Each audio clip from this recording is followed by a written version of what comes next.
Welcome to Sober.Coffee, a weekly coffee chat sharing experience, strength, and hope for anyone on the sober road to recovery. You can download Sober.Coffee weekly on all podcast platforms and check us out on Instagram at Sober.Coffee Podcast and on Twitter at Sober.Coffee Pod. To learn more about us and to help support these sessions, visit online at Sober.Coffee. Here are your hosts, two guys on their own path to recovery, Mike and Glenn. Let's join them at the coffee shop. You laughing at my coffee cup, Glenn? What's up, my brother? Yeah, I'm trying to read how many 17 sugars you have in it or whatever. There's about 6% coffee in there. Half a pound. I'm not even sure. I think your coffee is solid. There's so much sugar in it. It's coffee cream sugar, man. That's the American. It's the American way. What's up, man? I got sniffles this morning. What's going on, man? What are you doing over there? I had sniffles during the 80s, but that was for a different reason. Dude, that's hilarious. I was trying to explain last night. We were talking about fixers, right? And so we were trying to. Somebody was asking what a fixer is, so I was trying to describe the movie Flight. Okay, and right. John Goodman. Yes. I'm like, that dude was a fixer. Okay, yeah, there you go. Yeah, remember that? He came. Oh, that was funny. He's like, well, what does that mean? I said, he comes in with his bag of goodies and gets you fixed. Yeah, right. I need a fixer sometimes. Yeah. So what's up, man? Good morning. Great to be in the coffee shop with you. Good to be back. So we got what you kind of came in quick today. Coming in hot, but you've been up for a few hours. Yeah, so you got me. You got me beat there. Crazy stuff. So I teed you up. So it's just crazy how this stuff works, right. Man. As far as listeners, I mean, I think we have a couple. Yeah. Right? They don't know. We don't know. That's the problem. We don't know. It's nuts. So what I know is we got the 50 country badge, whatever that means. We're in 50 countries, Bangladesh, right? And good morning to all in Bangladesh. Yeah, well, we have 10,000 followers on Instagram, whatever that means. Probably engaged with a couple thousand of them. So anyhow, we like our stuff. We just never know how many listeners we have. Like the reports are crazy, and we're not doing it for that. We're actually doing it to help for the one guy. For the one guy. One guy, one gal. So I was. There are times in my life that I get on mind-numbing TikTok. Mind-numbing TikTok. Mind-numbing. Oh, mind-numbing. Mind-numbing. Brain-numbing. Okay. TikTok. And so last night I was on mind-numbing TikTok. Crazy day. 30 minutes before I went to bed, I'm sitting in my chair just kind of getting ready for the day and get ready for the weekend. And so I'm on this TikTok, and I commented, like I'm on this live thing, and I commented, gotta run, gotta do a podcast in the morning. And there were like 100 people in this live thing. And somebody said, what's your podcast? I said, Sober.Coffee Podcast. And this guy at Shane. Shayn. So I'm giving Shane a shout out. He goes, oh my God, you're my favorite podcast. No, stop. And I'm like, get out of here. How does that happen? He's like Glenn and Mike. How does that happen? And I'm like, oh wait, hold on a second. Time out. He remembered my name? of course he did. Okay. Well, I mean, you're the guy. I'm not. Hey, he doesn't know who's who. I'm the face. I mean, you're the voice. I'm an anonymous name on TikTok. Nobody knows who I am. That is bizarre. So I'm the Glenn of Mike and Gleann. And, that is bizarre. And but what are the chances, right? Yeah, right. And one person, I don't even know where he's from. Bangladesh.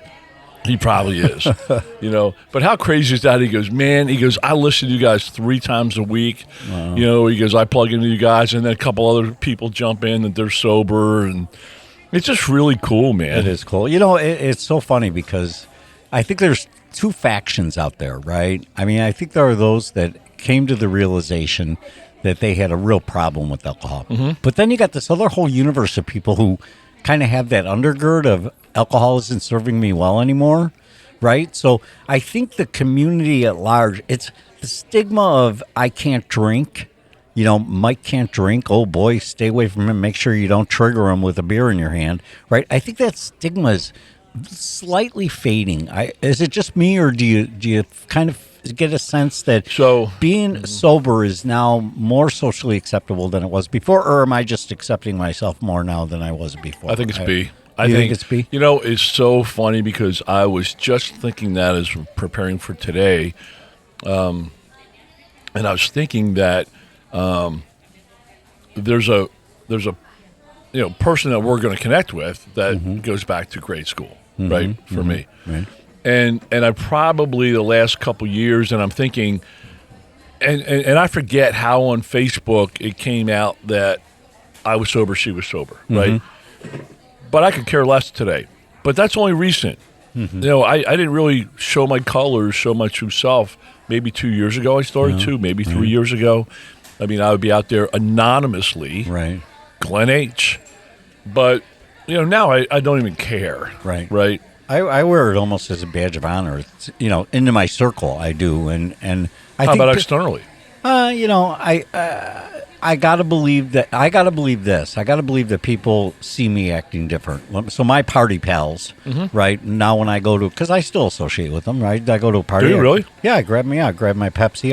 Wait, my high those school guys friends, that you went to the Yeah. 10-day New Year's Eve party? Yeah, You still hang with? still see them, and some of them have, I don't know their That's stories, crazy. because it's funny, you don't talk about your stories, you're talking about current events. But I gotta believe they think I'm different than I ever was, right? So do I wear it? Yeah, I guess I do, without trying to wear it, right? I don't dress pretty to impress. I think I'm just different. Well, I can imagine if you had a 10-day New Year's Eve party and now you're leaving within an hour with a Coke, I think they notice a different Mike. Good point. Where did Mike go? Where Right. did old Mike go? Right? So that's crazy, man. Yeah, So it's good stuff. shout out to Shane. And then I was on this morning, and there was another sober girl on there, and I kind of went through her profile, and oh my gosh, she has pictures of like in the hospital, bloody head, and just. But she's sober now? Yeah. Okay. She's 2.6. No, I think she said 2.52 months sober. Okay. And I'm like, okay, you're definitely sober because you're definitely counting. Yeah, Right? I like the fractional days. Yeah. Then there was this dude on there that said he's sober, but his Xanax hasn't kicked in yet, so he's still up. Okay. So I'm like, hey, Okay. who am I to judge, Mike? No, Mike, no. we don't judge. We don't judge. No. I think he's from California, so maybe that's California sober. Yeah. Yeah, totally.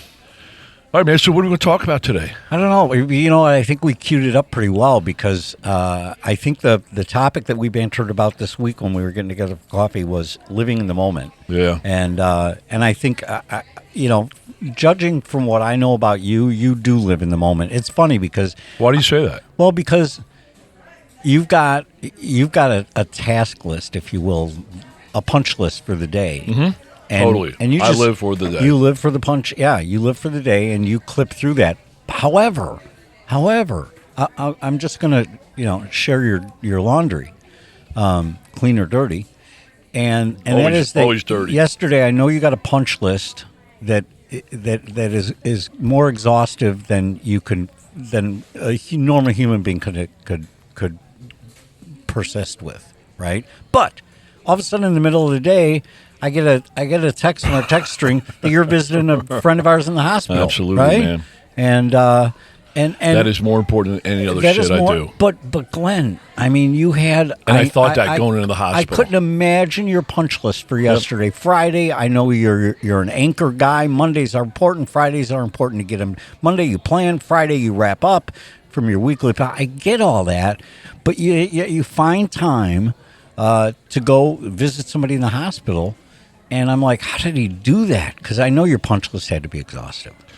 So what I know is my stool has like 6 or 7 or 8 legs on it, and I am very aware of those legs. It's I'm the big ass stool I've ever envisioned. Yep. Oh, Yes. Hey man, okay, I got a big ass. So what?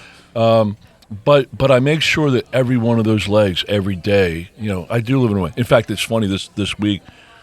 Working with my finance person at work. And we're doing the 5-year plan. Yeah, right. And there you go. she's so frustrated with me because I'm like, I don't care about the 5-year plan. Mm-hmm. And she goes, yeah, but the investors do. I'm like, I don't care. Mm-hmm. And she goes, why would you say that? She's new. She's like 2 weeks on the job. She's getting to know me. I said, because something can happen tomorrow that can change that 5-year plan. Mm-hmm. You're spending all this time, focus, and energy. I said, one move changes the whole thing. One pandemic. Yeah, it's like one butterfly effect, Yeah. Mm-hmm. And I'm like, you hire one person, right, changes everything. You know, it changes all the waterfall of expenses, and I'm just like, I'm laughing at it. And I mean, she knows I'm on the sober path, but she doesn't know what it means, right?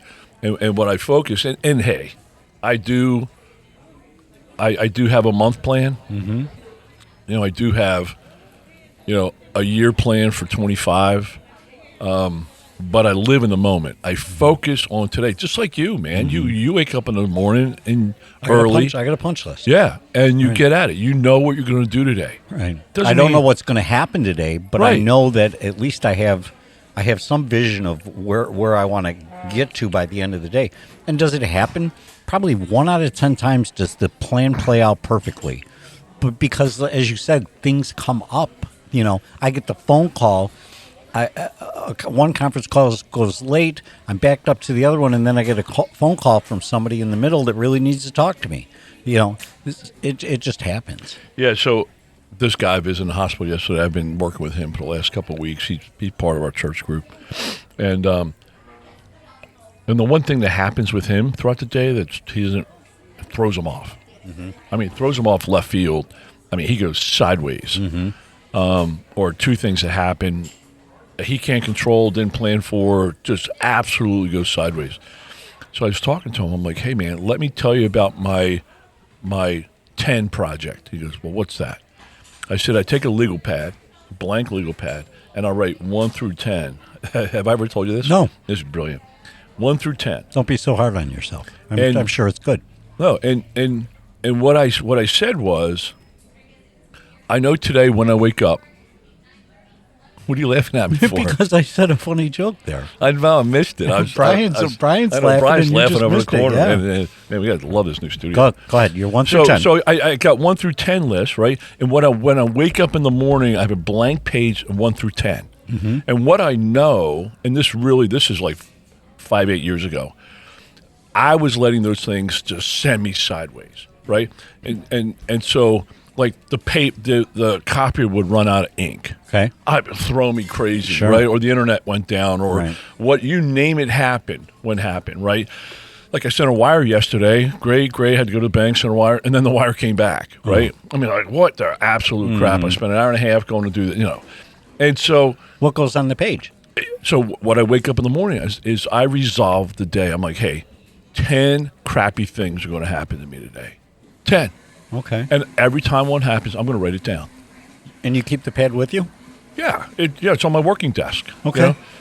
I don't travel around a lot through the day. So, one paper or the printer ran out of paper. Okay. Right. So I get cranky. Printer ran out of ink. Employee didn't show up. Employee didn't show up. Call I really wanted, call canceled. Right. Right. And so what I knew is I was going to allow 10 things. And I can tell you this from my history, because I did it for like 2 years. I never got to 11. Yeah. In fact, I don't think I ever got to 10. I usually got to 6, 7, or 8. That is actually brilliant. Yep. I mean, it's because you've got to expect the unexpected, but you've got to expect that some of the unexpected is going to be bad. I woke up saying, hey, as I look at today, as I live in the moment, right, 10 things are going to happen crappy today. And then what I realize is it's never 10. It's 6, 7, or 8 on my worst days. And then what happened is it changed my whole mindset, my whole thinking. And then all of a sudden, I started getting 2, 3, and 4 on my list just because there were things that happened that no longer made the list. Right. That would have made the list, but now I'm getting used to them. And then I got to the point where I was having one thing on the list, and I'm like, why even do the list anymore? I'm living differently. Right. And so I stopped doing the list. Now, today, something can happen crappy, and I'm like, well, that should be on the list, right? Right. You just kind of, right. You're not physically writing it down, but I get it. That's brilliant, I think. So here's the thing about living a moment and the list of 10. So about a week later, right, he's dropping stuff in the text string. He's texting me nonstop. Life's falling apart with a bunch of little things, 1 through 10. Not big things, little things. So I said to him, I'm like, hey, man, how's your 10 program working? Oh, I'm not doing it. I'm like, man, the solution's in the room. You're choosing not to even try something different, right? So you're going to get the same result. So I love that. I love that a lot. And here's the other thing I think about your list. It'd be funny to have another legal pad on your right side that says 10 unexpected things that happened that were really fantastic today, right? Like, for example, I wasn't expecting to go to the hospital yesterday. Yeah. It just worked out. I had a snip at a time on my schedule. I had a call canceled. And I'm like, you know what? I am going to go see him. He's not far from me. He's 10 minutes. And I'm telling you, that would have been on my list of great things that I didn't expect to happen yesterday. Because I got a lot out of it. There was another dude that came in. You know, my sponsee came in just by chance. Yeah. Actually, now we got a party of 3. I was frustrated I didn't get any sherbet. But Oh, come on now. I know. Hospital sherbet is like the best. I know. I said to him, I'm like, dude, you need to set better expectations with these nurses. When you have guests, they should serve table of 3. Sprite with ice, Right? and sherbet. There you go. And he just laughed, There man. you go. He's getting ready to have surgery. You know, so. that you bring up another interesting point. Here, What, sherbet? yeah, so let's talk about your day yesterday. You got this list that's exhaustive. You carve out time to go see somebody in the hospital. And instead of you saying, well, you know, yeah, that was a task, that was a chore, you get to. You get to, and you've turned it around, and it was great for you. I mean, you were just, who wants to go to the hospital and visit some guy? I mean, they smell nasty, not the guy. The hospital smell nasty, you know. He did. It's he did too. But, you know, but yet you walked away from it improved with yourself. It was a grand experience for you. That blows me away. You know how that works, how serving works, and you're doing it for the other person. But look at, you never went in there and said, I'm going to go visit them, and something good better really damn happen to me. Well, you know what? I think as people, right, we tend to look at all the negatives, right? Throughout this journey, working with you, just doing what we do, living differently, I do recognize and am very aware of the positives. For example, I walked half a mile across this parking lot, right? I get to the hospital, I trudge in, I'm in line. He's like, sir, man, I had like gym shorts on or whatever. I'm like, sir, can I see your ID? You had nothing. I'm like, ma'am, it's back in the car. I'll go get it, right? She goes, oh, that's okay, sir. She's like a 70-year-old, you know. Right. That's okay, sir. Let me see if you're in the system. Oh, geez, you're in the system. Of course I went to detox there at least 20 times. And she goes, oh, sir, we have you in the system. And I'm like, that's funny. I'm like, yeah, she goes, here's your badge. Security to registration, please. Security to registration. Just like check his sobriety level. Yeah, right. It's so funny. Can we get a blower but at the front desk? But it's good, desk? man. Living in the moment, right? It's being able to roll with the punches, but also embrace the cool stuff that happens, you know, because there's a lot of cool stuff. I just don't think people recognize cool stuff. Okay, so this sounds like a lot of Tony Robbins. Let's get ourselves feeling Tony better. Robbins. But hey, he's got great hands. Great what? Hands. Did you ever see his hands? He's got like massive No. hands. They're like the size of my head. They're huge. But what does it have to do with sobriety? I mean, what does living in the moment have to do with sobriety? What is looking for these things in your day that, you know, expecting the negative, appreciating the positive? What does that have to do? I mean, did you do it? Did you do that before 10 years ago? Did you do that? No, man, no way. And how does it impact your sobriety these days to use those filters to get through your day? So I think the first thing you do to live in a moment is you start in the moment. Can't live it if you don't find it. And I start in the moment every day with my meditation, my quiet time with God, my quiet time on sobriety, my gratitude list, you know, a couple readings. You know, that's how I start my day. Because, you know, I think if you get off to a bad start, I think you're going to stay in a bad start. I love it. And so I start in a good start. I have a good foundation for the day. And right after I do that, I mean, you know, God, I used to 50 minutes or so. Now I've got a really good focus. I can do it in 22 minutes.